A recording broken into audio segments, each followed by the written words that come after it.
This is a true story, taken from an actual medical file. Do you remember the story I told you last week, which I called Mission of Mercy? It concerned human blood of a particularly rare group. So rare that in Britain there are only some 20 people listed on the panel of special donors who possess that group. The story told you how the search for a supply of this rare blood was conducted throughout a number of European capitals. But as these capitals were blacked out by fog, the blood so desperately needed to save the lives of newly born twins was brought across the Atlantic from New York City by a jet airliner. When I first heard the story of this Mission of Mercy, I was so fascinated by it that it's always remained vivid in my memory. So I thought it might be an excellent idea to tell you about the miracle twins themselves and their desperate fight to survive.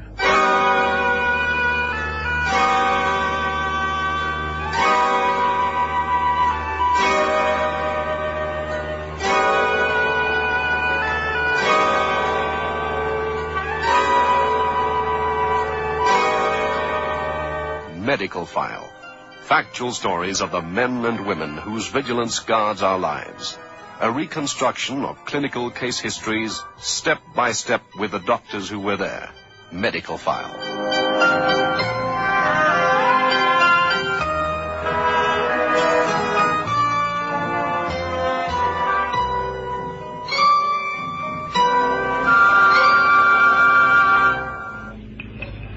You're next, Mrs. Harrison. Will you come this way, please? Yes, of course. This way, please. Doctor's waiting for you.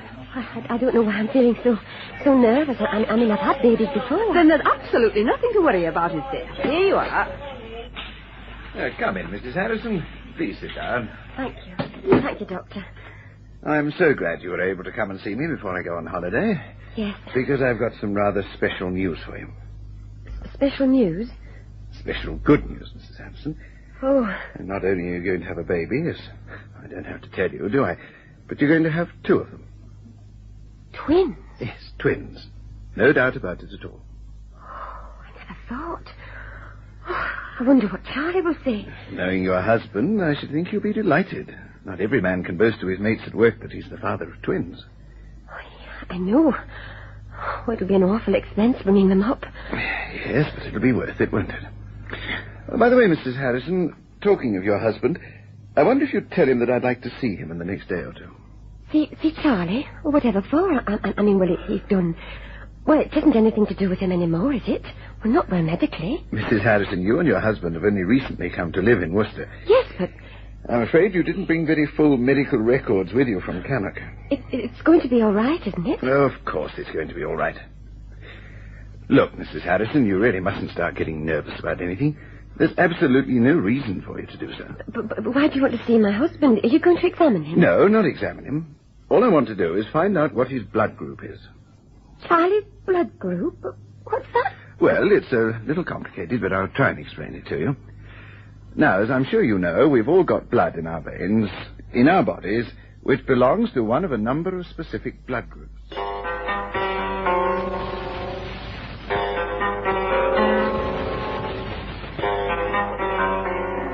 Dr. Condon tries to set Mrs. Harrison's fears at rest by explaining to her in the simplest terms that she is a very special patient because she possesses blood of a certain group.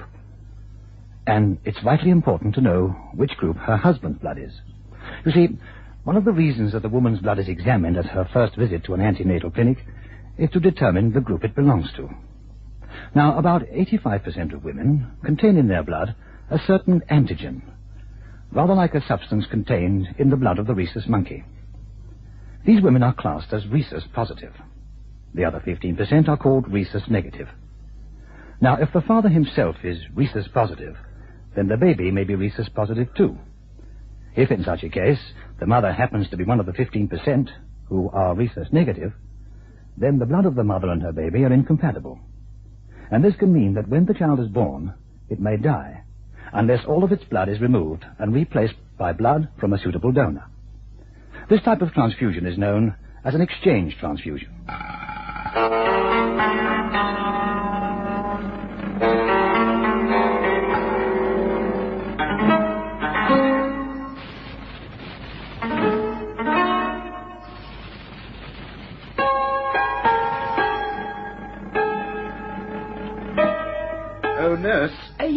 Condon? You sent that specimen of Mr. Harrison's blood over to the path lab, did you? I sent it over yesterday morning, Doctor. Have we heard from them yet? No, not yet, Doctor. Unless the report came in when I was away this morning. No, it didn't.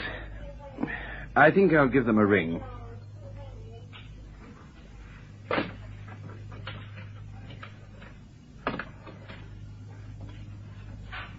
Path Lab, Dr. Condon here. That blood specimen we sent over to you yesterday, number 7374, Harrison, Charles. Yes, that's it. Yes, I wondered if you could let me have the result now. Yes. Yes, I see. Yes. Thank you. Rita's positive, Doctor? Yes, I'm afraid so. And Mrs. Harrison is negative? Yes.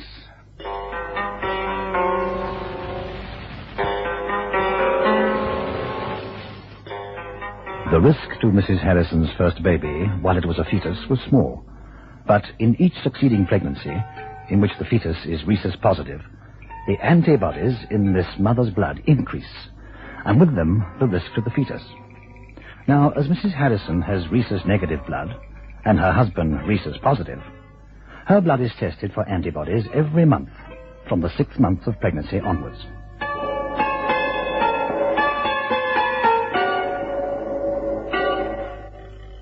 Path Lab? Yes, Dr. Condon here. That's right, the antibody check, Mrs. Harrison. Number 7349. Uh-huh.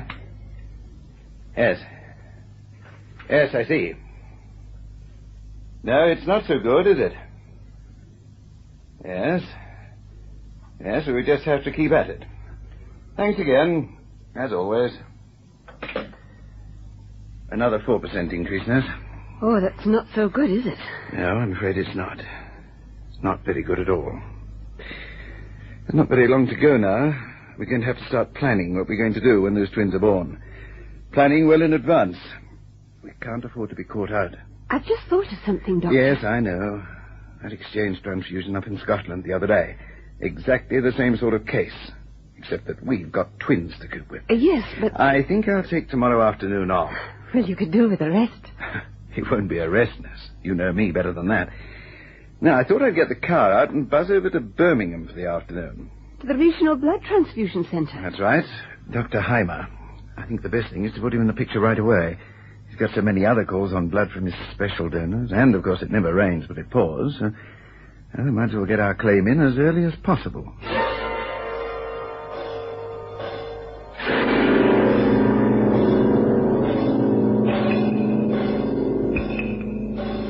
So I thought the best thing, Dr. Heimer, was to put you in the picture as soon as possible. Yes, my friend, you did right. I wish every doctor was as far-seeing. You won't believe the demands we get here sometimes. People, they ring up in the middle of the night and casually ask for special blood. By the gallon.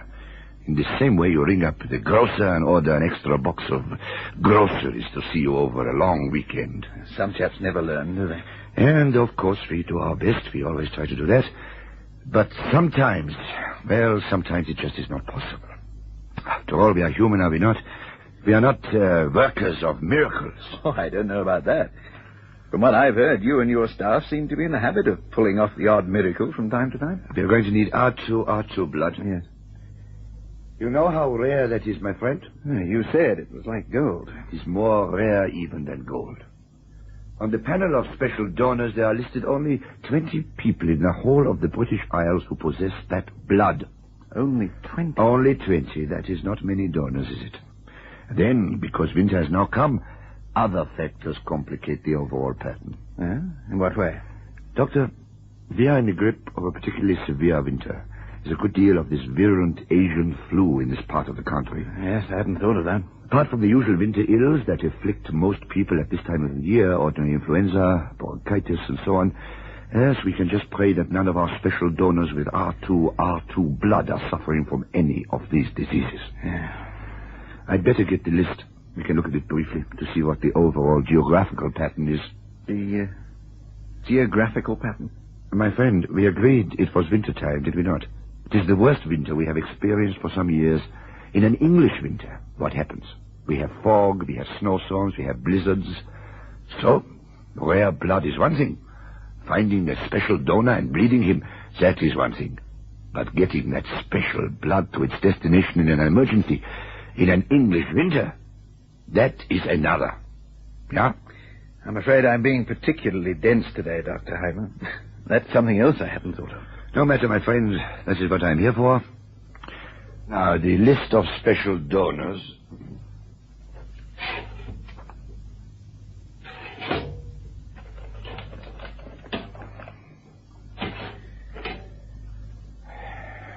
Here it is, yes. Now, my friend, let us see where we stand with the bones of our miracle, yes? Yes, here. Now, let me see. Mrs. Carlyle, a housewife in London. The North London blood transfusion, we'll see to that. Dr. James, excellent man. Rogers, crofter in the Outer Hebrides. See what I mean, my friend, when I talk about the geographical pattern? I'm beginning to get the message. Another 2 in London.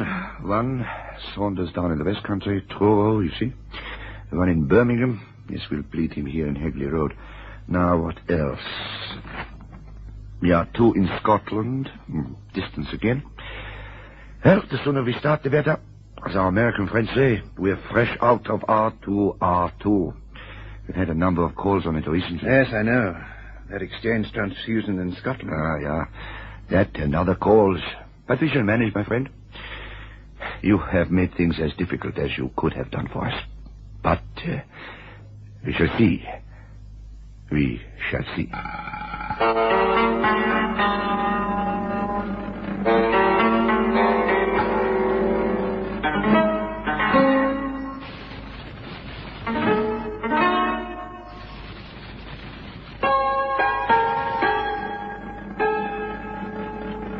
Oh, Dr. Heimer, I've bled Mr. Johnson. Excellent, Alison. We proceed. And I'm afraid I've got some bad news for you. Then you must tell it to me, child. Mrs. Carlyle isn't in the country. What? Did she notify us? Well, apparently not, unless her letter went astray. Anyway, when I rang the North London Centre a few minutes ago, they'd checked up on her, and she and her husband are in South America. South America? It might just as well be Tibet. It's a business trip, and she and her husband are moving around at a rate of knots. Yes, well, one has to expect these setbacks. What is the situation now? We've got 7 bottles. 7? And London's sending another 3 by train, and... well, if we get one from that hermit in the Outer Hebrides and another from Glasgow, then we shall have a dozen bottles. A dozen? That is the minimum.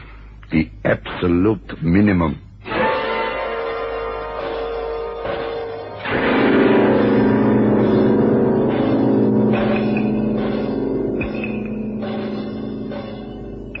Mrs. Harrison was duly delivered of her twins, and her doctor's hunch had been correct.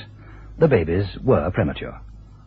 Both children contained the antibody in their blood, anti-little e, and immediately they were dubbed little E1 and little E2 in the hospital in Worcester, where they first saw the light of day. Immediately, arrangements were made for both infants to be given complete exchange blood transfusions. In cases like this, it's the only effective treatment if the infant is to survive. The national British press got onto the story, and of course, what else? The 2 tiny scraps of humanity were hailed as the miracle twins.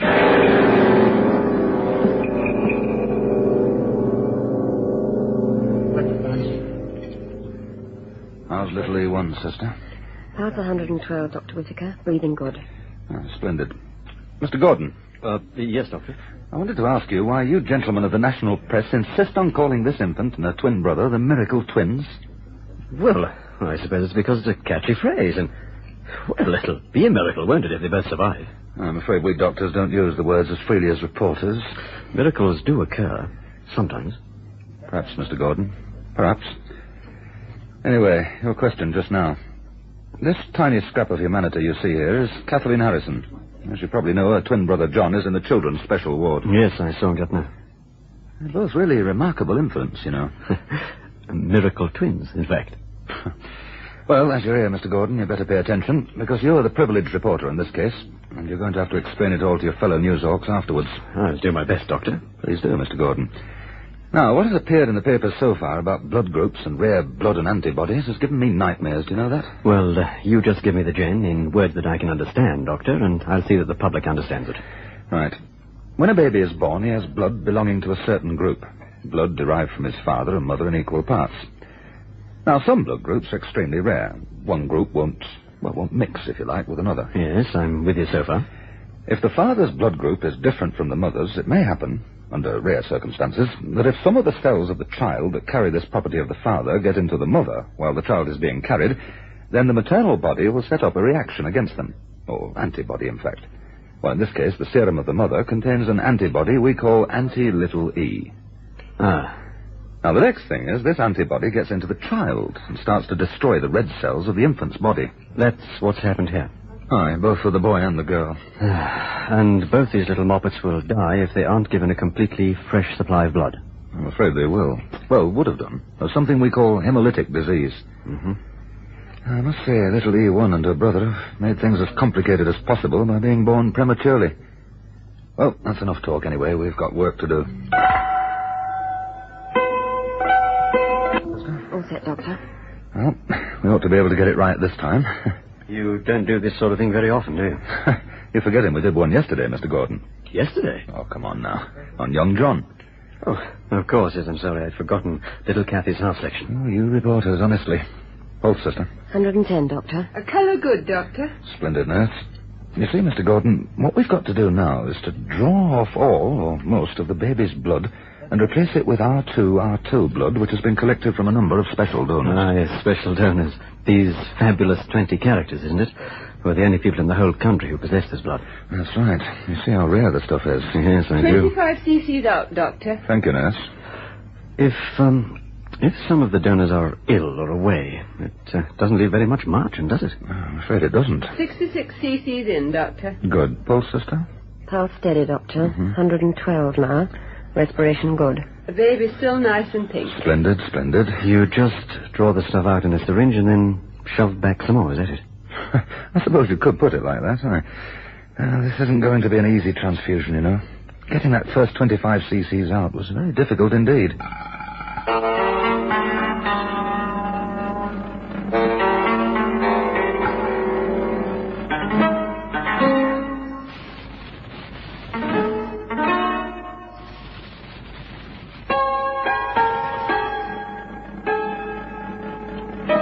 How much in now, nurse? 250 cc's, Doctor. Mm-hmm. Sister? I'm not over happy about little E1. I think she's had enough. She'll require a second transfusion, Doctor. Yes, it looks like it. We'll stop now anyway. I want you to give her some streptomycin by injection. Very good, Doctor. And some penicillin also by injection. Yes, we'll put a dressing on the umbilicus. I think we'd better take a specimen of the baby's blood for a bilirubin test. I'll see to it. Right. Hello there, Josh. Just finishing, Alec, for the time being. For the time being? It didn't go as well as I expected, you know, Alec. Oh, that's bad. We'll do a second transfusion. Bad? I've just examined the twin. The boy? What's happened? Josh, I'm afraid little E2 is showing symptoms of jaundice. Oh, no. So the boy's going to need a second transfusion, too. Well, we just haven't got enough blood. It's going to be very difficult. Very difficult indeed. Wait, what does the regional blood transfusion centre say? I rang Heimer the moment I'd examined little E2. Mm-hmm. Heimer will do all he can, of course, but whether even he'll be able to get us over this one, well, he's not a miracle worker.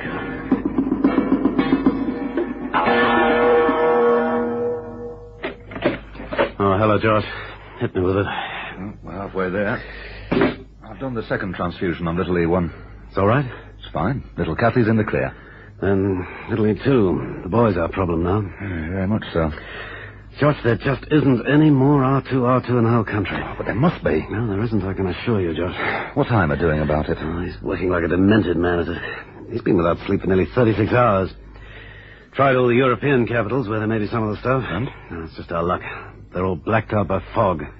Yeah, then little E2 just isn't going to make it. I wouldn't say that, Josh. Oh? Heimer's raised half a dozen bottles of R2 in New York. New York? That's nearer than Cumberland or Cornwall in this weather. Yes. But when the plane gets over the Atlantic, When's it going to land? I heard on the radio a few minutes ago that London Airport's also blacked out by fog. Every fog's got to lift sometime, Josh. You think this one will lift in time? We can only hope it will. When's your absolute deadline, Josh? What's the time now? Let's see. 5:30 a.m. Some profession we're in, aren't we? That's right. I've got to have that blood by 10 o'clock this morning. If it reaches here after that, well, that's that. I'll ring London Airport. British Commonwealth Airlines flying the stuff in. Captain Mellor is the officer on duty. I better give him a ring.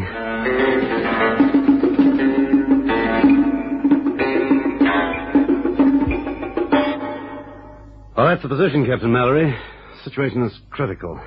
The blood is needed by 10 o'clock this morning. After that, I'm afraid it'll be too late for the child. Dr. Alison Summers is here. From the Birmingham Blood Centre? That's right. She's already given me 10 o'clock as an absolute outside limit. Look, do you think we...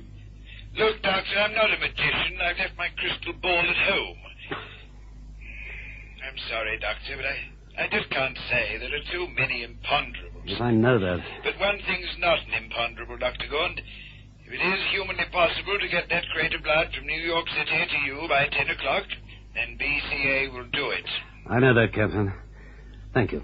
I've got a helicopter standing by. It's being driven by one of our better death-defying types. Helicopter? Can he land at your hospital? Well, yes. If we've got a large level lawn in front of the place. Mark it out, Doctor. Whitewash, flares, anything. All right.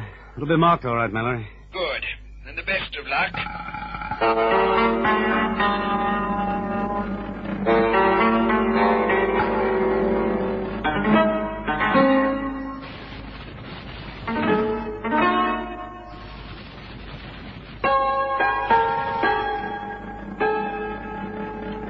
What's the time? 9:17. No, they won't make it now. Oh, you give up too easily, Josh. Give up?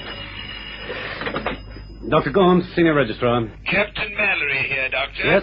Yes? Relax, Doctor. The stuff's on its way.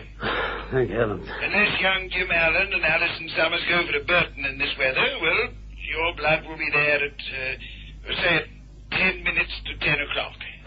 I don't know how to thank you, Captain.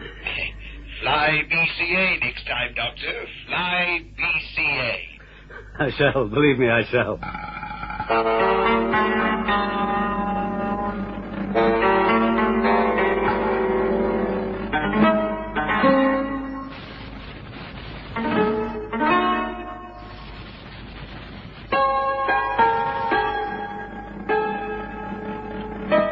Pass by all too swiftly. A somber silence seems to fall upon the small hospital. Suddenly it's broken by the sound of a bird. A giant mechanical bird, which drops suddenly from the dark sky, to hover like a bird of prey above its victim. But this is no bird of prey. Its flight is one of compassion and mercy. There it comes now. There it is. Get the main doors open. Where's the trolley? Here, Doctor. Now get a move on, Jackson. He's landing. What with you, Doctor? Tell Dr. Whitaker it's here. Doctor in the transfusion room, sir. Stand by. Are we in time? Yes, Doctor, you are. Just bless you. It's 10 to 10. That fantastic minute till we get here by 10 to 10 and we did. Well, let's have the stuff then. Is it a crate? Jim Allen's picked it up from alive. We'll lower it. Stand by. Here it comes. The blood of that very rare group was in time, and both the miracle twins lived. It was... well, why not? Let's call it a miracle. You know, if this story, and its predecessor last week, have interested you, perhaps you could be the cause of a miracle like this one day. Have you ever had your blood grouped?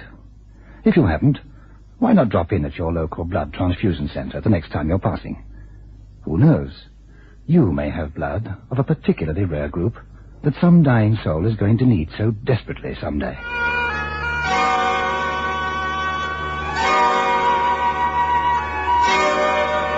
Medical File, the documented story of the men and women who in hospitals, research centers, and lonely surgeries guard our lives. Listen again next week for another true story from Medical File.